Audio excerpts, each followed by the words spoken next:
The Royal Oman Police, ROP, confirmed on Thursday that the perpetrators of the recent Wadi Kabir shooting incident were three Omani brothers. All three attackers were neutralized by security forces.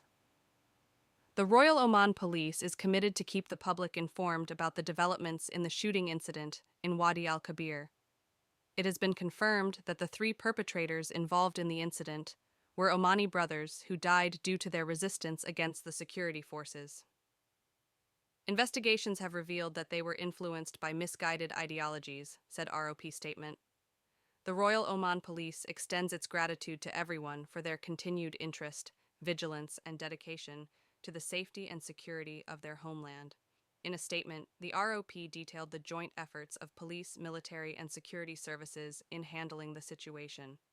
The Royal Oman Police and the military and security services have completed the procedures for dealing with the shooting incident that occurred in the Wadi al-Kabir area in the Muscat Governorate, read the statement.